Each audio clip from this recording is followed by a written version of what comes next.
मसीह की जितनी भी आशीषें आज आपको और हमको प्राप्त होती हैं, या जितनी भी आशीषों को आज हम और आप अपने जीवन में देख रहे हैं, या जितनी भी अच्छी से अच्छी चीजों को आप और हम अपने जीवन में देख रहे हैं, वो सारी अच्छी चीजें, बाइबल ऐसा बताती है, यीशु मसीह जब आपके और हमारे जीवन में आया तो अच्छी अच्छी बातों का महायाजक बन करके आया।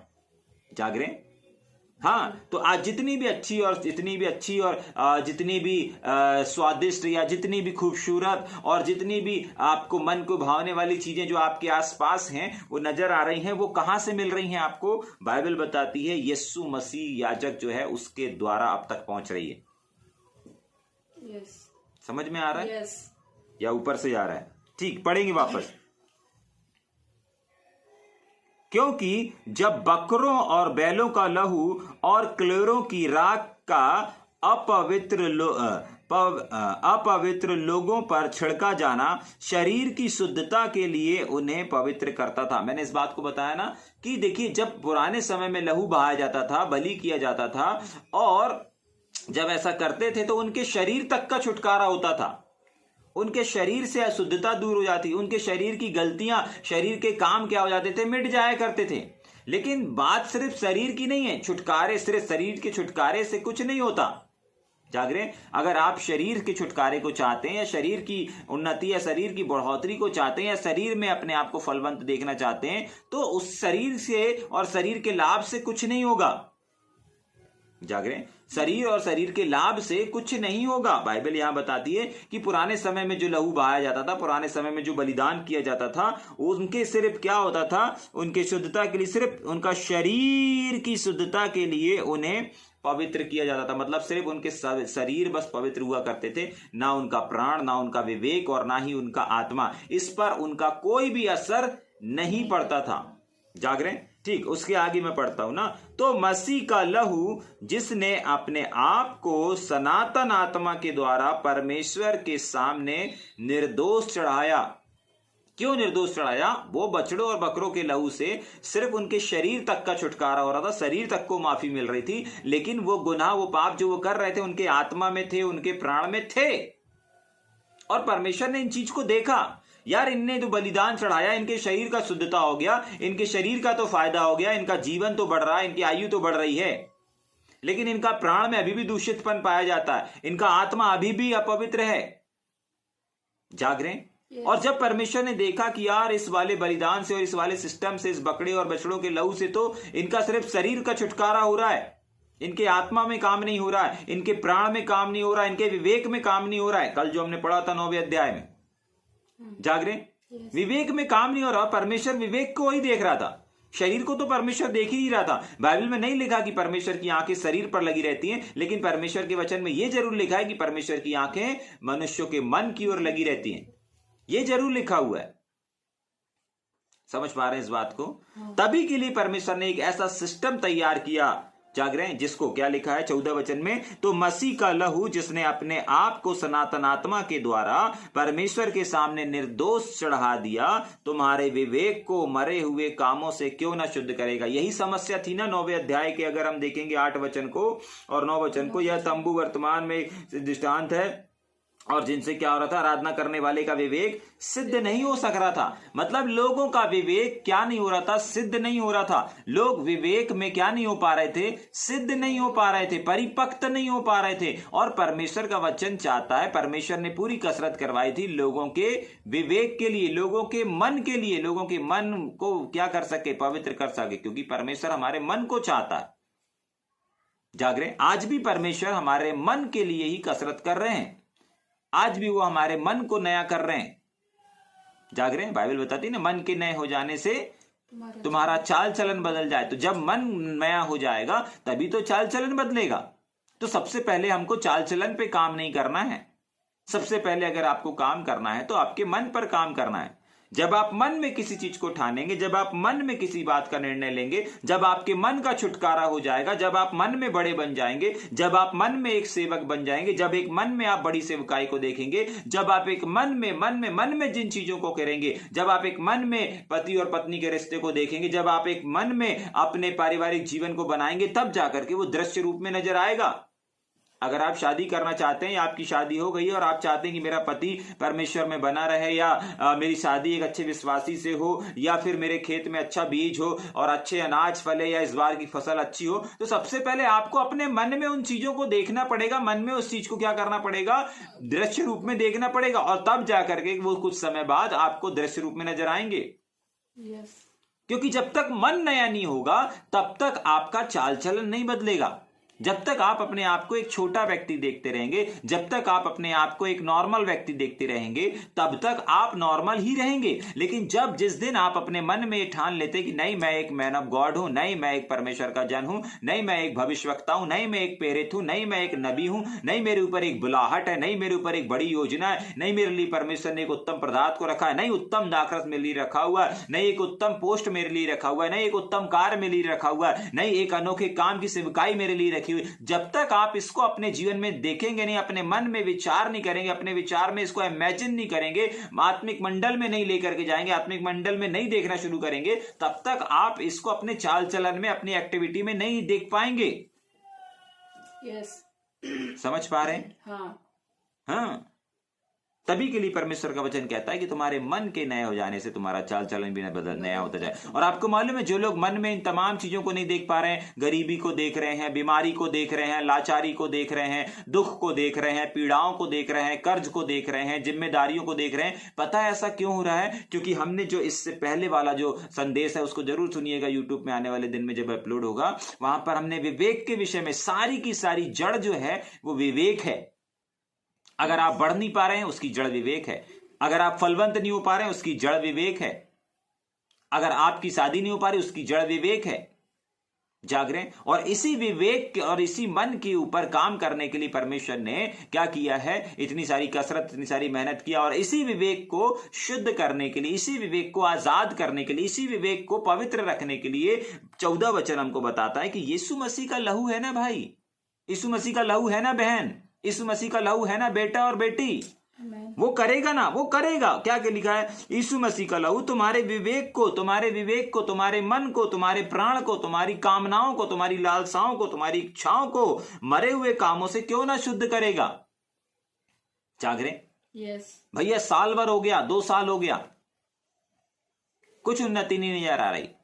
लेकिन अगर उनसे पूछे क्या आपने अपने विवेक के ऊपर काम किया? नहीं, विवेक के ऊपर नहीं। हम संडे चर्च जाते हैं, हम वचन सुनते हैं भैया, आपका वीडियो भी सुनते हैं, ये करते, सब कुछ करते हैं भैया। नहीं, क्या आपने पर्सनली रूप से अपने विवेक के ऊपर काम किया है? नहीं किया है तो सावधान। कैसे काम करना है इस चीज को हम सीख रहे हैं। विवेक के ऊपर काम करना है, विवेक क्यों इतना इंपॉर्टेंट है ये हमने इसके पहले सीख चुका है। लेकिन अब आज हम क्या देख रहे हैं कि विवेक के ऊपर कैसे काम करना है और कैसे हमारा विवेक शुद्ध होता है। तो उसका जवाब है प्रभु यीशु मसीह के लहू के द्वारा। ठीक है, एक और चीज देखेंगे, इसी वाले में लिखा हुआ है, तुम्हारे विवेक को मरे हुए कामों से। कौन से वाले कामों से? मरे हुए काम। जाग रहे हैं? तो मरे हुए कामों के विषय में भी अपना वीडियो डला हुआ है यूट्यूब में, आप सुन सकते हैं। लेकिन थोड़ा सा मरे हुए कामों के बारे में अपन बताएंगे इस समय कि मरे हुए काम इंसान के वो होते हैं जो व्यक्ति इससे पहले जिन कामों को करता था, प्रभु में आने के पहले आप जिन कामों को कर रहे थे, आज की तारीख में वो मरे हुए काम कहलाते हैं। जाग रहे?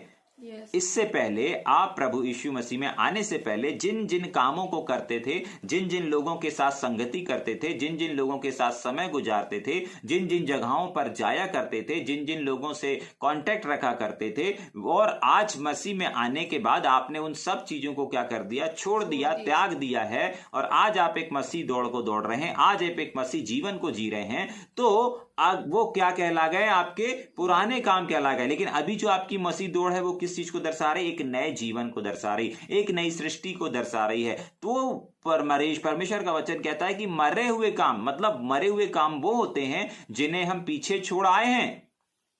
और हम विश्वास करते हैं कि अधिकांश हम में से हर एक लोग, लगभग सभी लोग क्या हैं? कहीं ना कहीं किसी ना किसी चीज से, किसी ना किसी बात से निकल करके आए हैं। अब इससे कोई फर्क नहीं पड़ता कि आपका मरा हुआ काम क्या है। हो सकता किसी का मरा हुआ काम शराब होगी, जो शराब से निकल करके बाहर आया है। हो सकता है किसी का मरा हुआ काम व्यभिचार होगा, जो पहले बहुत व्यभिचार किया करते थे। जाग रहे हैं? Yes. इससे व्यभिचार, उससे व्यभिचार, छोटे से बच्चे से, बड़े से, जानवर से, तमाम लोगों से व्यभिचार व्यभिचार व्यभिचार। उनको व्यभिचार के अलावा कुछ नहीं दिखता। ये मरे हुए काम है। हो सकता है किसी का मरा हुआ काम ये होगा, धन होगा, किसी का लालच होगा, किसी का झगड़ा होगा, किसी का क्रोध होगा, किसी का मरा हुआ काम क्रोध होगा, किसी का मरा हुआ काम झगड़ा करना होगा, किसी का मरा हुआ काम वाद विवाद करना होगा, किसी का मरा हुआ काम चुगली करना होगा, किसी का मरा हुआ काम फैशन करना होगा, किसी का मरा हुआ काम इसको उसको देख करके इसके उसके विरोध में बातें करना होगा। अलग अलग प्रकार से आप जिस भी जीवन को छोड़ करके आज मसीह में आए हैं और परमेश्वर के वचन को सुन रहे हैं और समझ रहे हैं, ये आपका क्या है? मरा हुआ जीवन है, मरे हुए काम है।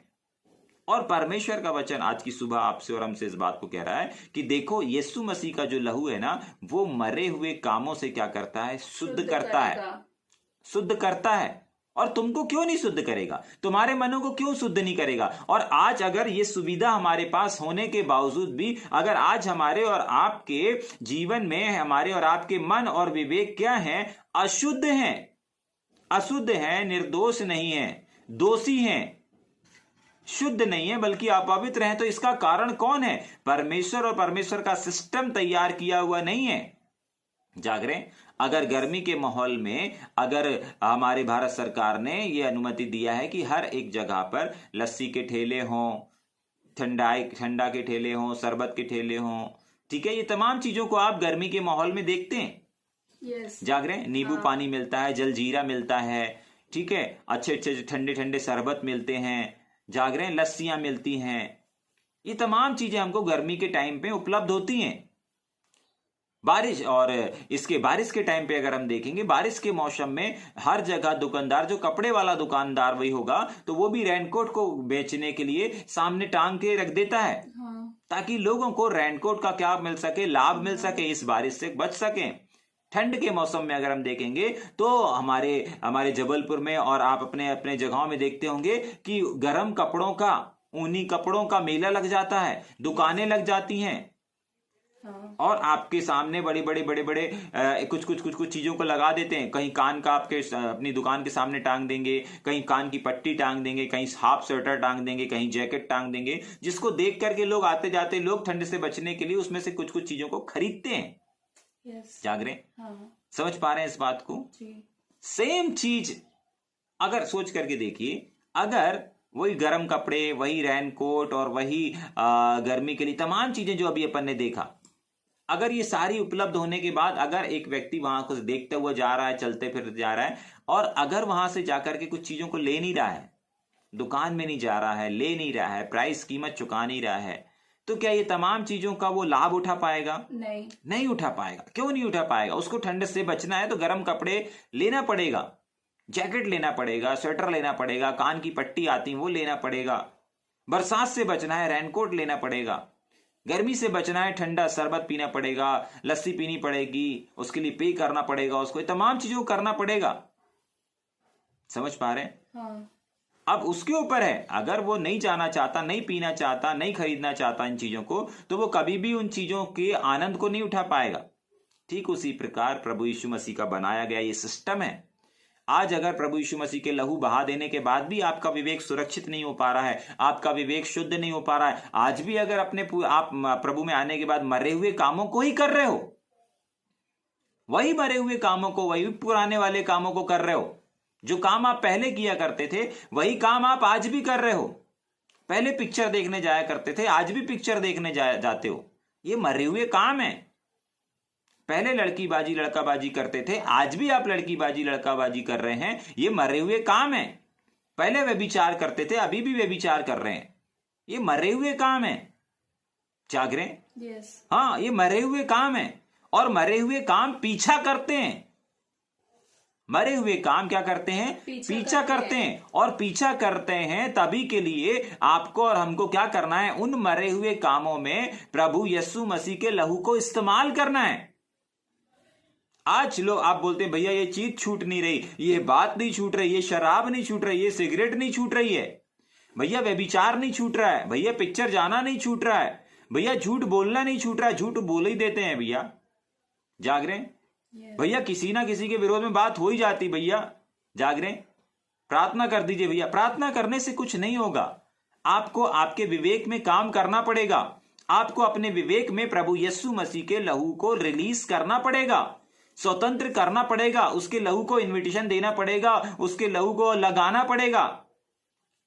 मूसा के टाइम पे जब मूसा लोगों को लेकर के निकल रहा था तो लोगों के घर पे लहू लगाया गया था और वो लहू उनकी सुरक्षा का प्रमाण था, उनको कवर, उनको प्रोटेक्ट करने का प्रमाण था कि नहीं, इस घर पे प्रभु की दृष्टि है, इस घर के लोगों को परमेश्वर ने बचाने के लिए बोला, इस घर के अंदर जो भी होंगे हम उनको नहीं मारेंगे। झांक रहे हैं? Yes. आज बीमारी क्यों आपको मार पा रही है? आज गरीबी आपको क्यों मार पा रही है? आज बेरोजगारी आपको क्यों मार पा रही है? क्यों आज आपको हालात, विषम परिस्थितियां तहस नहस कर दे रहे हैं? हाँ, कहीं ना कहीं आपके विवेक में प्रभु यीशु मसीह का लहू नहीं लगाया गया है। जाग रहे हैं? अगर आज आप इन चीजों से बचना चाहते हैं, अगर आज आप इन चीजों से छुटकारा चाहते हैं, तो परमेश्वर ने एक सिस्टम तैयार करके रख दिया है 14 वचन में कि यीशु मसीह का लहू तुम्हारे, बहुत सारे लोगों को किया, तुम्हारे भी विवेक को क्यों ना शुद्ध करेगा। समस्या यह है कि आप अपने विवेक में, आप अपने विवेक से आजादी चाहते नहीं। याद रखिएगा, प्रार्थना करने से आप किसी के विवेक को कंट्रोल नहीं कर सकते, आप किसी के विवेक को बदल नहीं सकते। लेकिन अगर उसी विवेक पर आप प्रभु यीशु मसीह के लहू को लगा देंगे तो एक दूषित विवेक भी क्या हो जाएगा? शुद्ध हो जाएगा।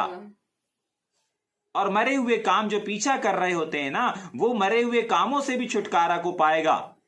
क्यों? क्योंकि परमेश्वर का 14 वचन कहता है कि तुम्हारे विवेक को मरे हुए कामों से। इसका मतलब लोगों के जीवन में मसीह में जब लोग आ जाते हैं उसके बाद भी उनका व्यभिचार करने का मन करता है। क्यों? क्योंकि इससे पहले वो व्यभिचार किया करते थे। मसीह में आने के बाद भी चोरी करने का मन करेगा। क्यों करेगा? क्योंकि वो मरे हुए काम है, लेकिन फिर भी वो क्या हो रहा है? मरे हुए काम पीछा कर रहे हैं। Yes. हाँ, पहले आप फिल्म देखा करते थे, मसीह में आने के बाद भी अगर आपका फिल्म देखने का मन कर रहा है, टॉकीज सिनेमा जाने का मन कर रहा है, क्या हो रहा है? मरे हुए काम आपके पीछा कर रहे हैं, आपके पीछे पीछे दौड़ रहे हैं। और क्यों दौड़ रहे हैं? और आप उनके साथ क्यों पिक्चर में, सिनेमा में और व्यभिचार में, चोरी में, चगाली में, लड़ाई में, झगड़ा में क्यों आप वापस चले जा रहे हैं? क्योंकि आप अपने विवेक के ऊपर ध्यान नहीं दे रहे हैं, आप अपने विवेक के ऊपर प्रभु यीशु मसीह के लहू को लगा नहीं रहे, रिलीज नहीं कर रहे हैं। और यही कारण है कि एक व्यक्ति का विवेक क्या हो जा रहा है? आज भी दूषित हो जा रहा है। और आज भी परमेश्वर बड़े उदास होकर के कह रहा है कि जैसे पुराने नियम में, अभी नए नियम में कहा था ना कि पुराने नियम का जो मैंने सिस्टम तैयार किया था, एक विधि तैयार की थी, उससे आराधना करने वालों के विवेक सिद्ध नहीं हो सक रहे थे। आज भी वो चीजें हैं। आज भी बहुत सारे लोग आराधना तो कर रहे हैं, प्रार्थना तो कर रहे हैं, प्रचार तो कर रहे हैं, शिक्षा तो दे रहे हैं, वचन को सुन तो रहे हैं, वचन को सिखा तो रहे हैं, लेकिन अभी भी उनका विवेक कहीं ना कहीं मरे हुए कामों में फंसा हुआ है। अभी भी कोई ना कोई लड़की याद आ रही है, अभी भी कोई ना कोई लड़का याद आ रहा है। ये क्या हो रहा है? मरे हुए काम भी। हाँ, वो आराधना तो कर रहे हैं, प्रार्थना तो कर रहे हैं, प्रचार तो कर रहे हैं, सेवा तो कर रहे हैं, लेकिन मरे हुए काम अभी भी पीछा कर रहे हैं। क्यों? उनको किसी लड़की की याद आ रही है। भाई, आज तो हम अपने जीवन को प्रभु को दे दिए हैं, लेकिन वो लड़की क्यों याद आ रही है? वो लड़का क्यों याद आ रहा है? क्योंकि वो मरे हुए काम है, उनसे आप आजाद हो चुके हो। और वो आज आपको याद इसलिए आ रहे हैं क्योंकि मरे हुए काम आपका पीछा कर रहे हैं, ताकि वापस आपको उस लड़के के पीछे, वापस आपको उस लड़की के पीछे, वापस आपको व्यभिचार में, वापस आपको सिनेमा घर में, वापस आपको लालच में, वापस आपको झगड़े में, वापस आपको शराब में, वापस आपको बीड़ी सिगरेट तमाम चीजों में, वापस उसमें लेकर के जाने के लिए आपको याद आ रहे हैं। बहुत बार ऐसा होता ना, आप प्रभु में वचन का प्रचार कर रहे हैं, सब कुछ कर रहे हैं, लेकिन अचानक एक लड़की की याद आ गई। जाग रहे? Yes. जिस लड़की से आप अधिक बात किया करते थे, जिस लड़की के साथ आप अधिक समय गुजारा करते थे, अचानक उसकी याद आ गई। अचानक उसकी याद आ गई। अब क्या हुआ? अब याद आने से क्या हो रहा है? याद आने से मन वहीं आ रहा है, दिल धक धक करने लगा है। फिर आप जितना उसकी ओर ध्यान देंगे, जितना आप उसकी ओर फोकस करेंगे, आप उतना अपने जीवन को एक निचले स्तर पर जाते हुए देखेंगे। लेकिन जैसे ही आपको याद आया, आपको तुरंत प्रभु यीशु मसीह के लहू को पुकारना है। पिता यीशु नासरी के नाम से आपका वचन कहता है कि यीशु मसीह का लहू मेरे विवेक को मरे हुए कामों से आजाद करेगा। Amen. और इसी समय मुझे उस लड़के की याद आ रही, मुझे उस लड़की की याद आ रही, ये मरे हुए काम है। मुझे व्यभिचार करने का मन कर रहा है, मुझे सिनेमा जाने का मन कर रहा है। प्रभु यीशु मसीह मैं आपके लहू को अपने विवेक में लगाता हूं। आप देखेंगे उसी समय, उसी घड़ी यीशु मसीह के लहू की सामर्थ को। आपका सिनेमा जाने का मन कर रहा है, आपका व्यभिचार करने का मन कर रहा है, आपको उस लड़की की याद आ रही है, आपको उस लड़के का याद आ रहा, आपको पैसे धन का लालच आ रहा है, उसी समय वो तमाम चीजें आपके विवेक से गायब हो जाएंगी। क्यों? आपने अपने विवेक में प्रभु यीशु मसीह के लहू को लगा दिया। Yes amen. जाग रहे?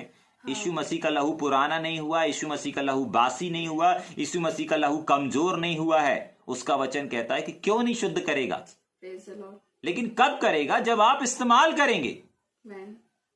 आप ये मत सोचिए कि आज आप प्रभु में आ गए हैं तो आप एकदम परिपक्व बन गए, आप पवित्र बन गए हैं, अब आपको कोई गिरा नहीं सकता, आपको कोई हटा नहीं सकता मसीहत से। नहीं, ऐसा नहीं है भैया। पौलुस ने तो कहा है, नहीं, पौलुस ने ये भी कहा है, मैं जो चाहता हूं मैं वो करता ही नहीं, मैं जो नहीं चाहता मैं वो कर देता हूं। ये भी तो कहा है पौलुस ने। जाग रहे? यस। हाँ, वो जो योजना बनाता उस योजना में वो नहीं कर पाता। हाँ, वो साफ बोलता है, मैं जो चाहता हूं मैं वो कर ही नहीं पाता, लेकिन मैं जो नहीं चाहता वो मेरे से हो जाता है। मुझे अपने शरीर में और ही व्यवस्था दिखाई देती है। जाग रहे हैं? तो ऐसा सबके साथ होता है, लेकिन इन सबसे बाहर कौन निकल के आ पाता है? वो व्यक्ति निकल के आ पाता है जो व्यक्ति अपने विवेक के ऊपर काम करता है। जरा सा भी अगर आपको कोई भी पुरानी चीज, पुरानी नेचर, पुराना स्वभाव, शराब, सिगड़ी, बीड़ी, कोई भी ऐसी चीज, लड़का लड़की, गर्लफ्रेंड, बॉयफ्रेंड, दोस्त, फ्रेंड सर्कल, कोई भी अगर याद आ रहा है, ये मरे हुए काम है जो आपका पीछा कर रहे हैं। और मरे हुए काम इसलिए हैं ताकि आपको वापस पीछे उनके बीच में लेकर के जाएं, वापस आपको संसार में लेकर के जाएं, वापस आपको उन चीजों में लेकर के जाएं। ये मरे हुए काम की योजनाएं हैं। क्यों याद आ रही लड़की? क्यों याद आ रहा लड़का? क्यों याद आ रही सिगरेट? क्यों याद आ रहा शराब? क्यों याद आ रहा है लड़ाई झगड़ा? क्यों याद आ रहा है धन? वाह यार भैया, संसार में थे, जब संसार में थे तो बहुत पैसा रहता था, बहुत पैसा रहता था, किसी चीज की कमी घटी नहीं रहती थी। अभी क्यों याद आ रहा? वापस आपको संसार में लेकर के जाने के लिए। समझ पा रहे हैं इस बात को? वापस आपको गुनाह में लेकर के जाने के लिए, वापस आपको उन तमाम चीजों में लेकर के जाने के लिए। समझ पा रहे हैं इस बात को? हाँ, एक और बार पढ़ेंगे क्या? तो मसीह का लहू, तो प्रभु यीशु मसीह का लहू, जिसने अपने आप को सनातन आत्मा के द्वारा निर्दोष करके चढ़ाया, तुम्हारे विवेक को मरे हुए कामों से क्यों ना शुद्ध करेगा। यहां पर ऐसा नहीं लिखा कि शुद्ध कर देगा। क्यों नहीं शुद्ध करेगा? हाँ, क्यों नहीं शुद्ध करेगा? क्यों आपके जीव विवेक में काम नहीं हो रहा? ये यहां पर इस तरीके की बात है, इस तरीके का वचन है। समझ में आ रहा है? यहां कोई सिस्टम नहीं है कि यीशु मसीह का लहू ऐसा करेगा। नहीं, क्यों नहीं करेगा? क्योंकि आज बहुत सारे लोगों के जीवन में नहीं हो रहा है। और क्यों नहीं हो रहा है ये भी बताया आज अपन ने, जिस बात को भी अपन ने सीखा। क्यों नहीं करेगा? पुराने काम, मरे हुए काम क्यों पीछा कर रहे हैं? आपको वापस ले जाने के लिए। कहां पर? संसार में। लेकिन यीशु मसीह का लहू कहां लेकर के जाने वाला है, उस चीज को भी देखेंगे। समझ में आया? मरे हुए काम आपका पीछा करते हैं। आप चाहे पास्टर हो, लीडर हो, चाहे अगुए हो, चाहे कितने भी बड़े प्रभु के सेवक क्यों ना हो, मरे हुए काम हर एक इंसान का पीछा करते हैं। आप इंसान है ना, तो आपका मरे हुए काम पीछा कर रहे हैं। लेकिन आप फतेह कब पाएंगे, आप उससे बाहर कब आएंगे? जब आप अपने विवेक के ऊपर ध्यान देंगे, काम करेंगे और अपने विवेक के ऊपर प्रभु यीशु मसीह के लहू को रिलीज करेंगे। ठीक है कि नहीं? और दूसरी चीज, मरे हुए काम पीछा क्यों कर रहे हैं? ताकि आपको वापस उसमें लेकर के जाएं। शराब पीते थे, वापस शराब में ले जाएं। बीड़ी पीते थे, वापस बीड़ी के जीवन में ले जाएं। फिल्म देखते थे, वापस फिल्म के जीवन में लेकर के जाएं। लड़कीबाजी करते थे, वापस लड़कीबाजी में लेकर के जाएं। दोस्तों के साथ संगति करते थे, वापस दोस्तों में लेकर के जाएं। इसीलिए ये मरे हुए कामों का उद्देश्य है, ये मरे हुए कामों की योजना है जो आज की सुबह परमेश्वर का आत्मा हमको बता रहा है।